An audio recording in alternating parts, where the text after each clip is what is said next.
la Banque centrale a initié depuis quelques années, sous l'égide du gouverneur Tsembo Lekone, des rencontres semestrielles avec la profession bancaire,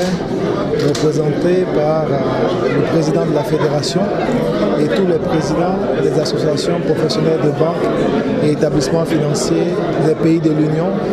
avec également les proches collaborateurs de M. le gouverneur. Donc pour la présente rencontre, nous avons eu à évoquer un point portant sur notamment la problématique du financement des PME-PMI et de l'initiative prise par la Banque centrale à la faveur de la décision du Conseil des ministres de l'UEMOA en vue de mettre en place en fait un dispositif permettant aux banques de mieux accompagner le financement des PME-PMI. Donc des échanges ont eu lieu sur ce terme et nous passons au cours de ce semestre en cours à la phase d'opérationnalisation de ce processus-là avec la rédaction des derniers tests qui devront permettre en fait à la mise en œuvre effective au cours du second semestre de ce dispositif de financement des PME-PMI. Donc, en marge de ce point principal, en fait, la profession également a évoqué certaines préoccupations portant en fait sur le financement de l'habitat économique et social, des préoccupations également portant sur le stade d'évolution de la transposition prochaine de BAL 2 et de BAL 3 dans notre environnement, et également tout ce qui concerne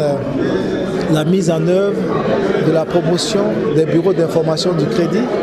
qui devront faciliter en fait l'accès du crédit aux populations sur la base du scoring.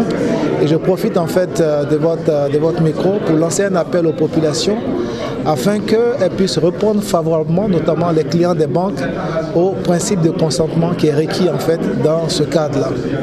Et nous avons parlé également d'un dernier point technique qui concerne le plan comptable bancaire révisé qui normalement doit rentrer en vigueur au cours des prochaines années. Donc nous avons fait un point d'étape sur ce point et puis avoir en fait des éclairages au niveau de la Banque centrale. Donc ça a été des échanges fructueux qui se sont déroulés et où nous avons eu en fait des réponses à nos préoccupations et nous sommes satisfaits en fait de ce processus de concertation qui est initié par la Banque centrale avec la Fédération des banques de l'Union. Alors, ce dispositif de financement des PME, qu'est-ce qu'il prévoit? En fait, ce qu'il prévoit déjà, il va donner en fait au niveau de l'Union une définition uniforme des PME-PMI avec des critères quantitatifs liés au chiffre d'affaires qui seront également indiqués. Deuxièmement, il va prévoir la possibilité en fait pour les banques en fait de bénéficier de refinancement au guichet de la Banque centrale. Donc avec un niveau de montant qui sera clairement indiqué, et il va encourager en fait les structures artisanales à migrer en fait vers le statut de PME-PMI pour pouvoir être dans le secteur formel et bénéficier d'un appui des banques. Mais tout ceci ne peut pas se faire avec seulement la contribution exclusive des banques et de la Banque centrale. Il est bon également d'avoir la mobilisation de tous les acteurs. Raison pour laquelle il y aura des comités nationaux de suivi du financement des PME-PMI qui seront installés dans nos différents pays, composés des représentants des ministères des Finances,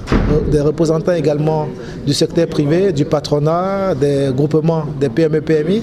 et également de la profession bancaire. Et il y aura également un comité d'identification des structures d'appui. Parce que vous savez, au niveau des PME-PMI, il faut qu'au niveau des États, on puisse encourager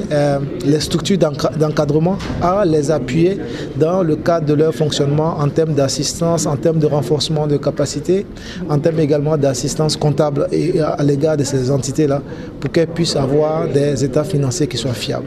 Parce que dans notre définition, la PME, ça sera celle qui aura un registre de commerce et qui aura à terme en fait des états financiers. Même lorsqu'elle n'a pas d'état financier, l'idée est de voir à partir de sa situation de trésorerie comment est-ce qu'on peut l'accompagner en termes de financement. Voici un peu ce que je pouvais vous indiquer par rapport à cette préoccupation-là.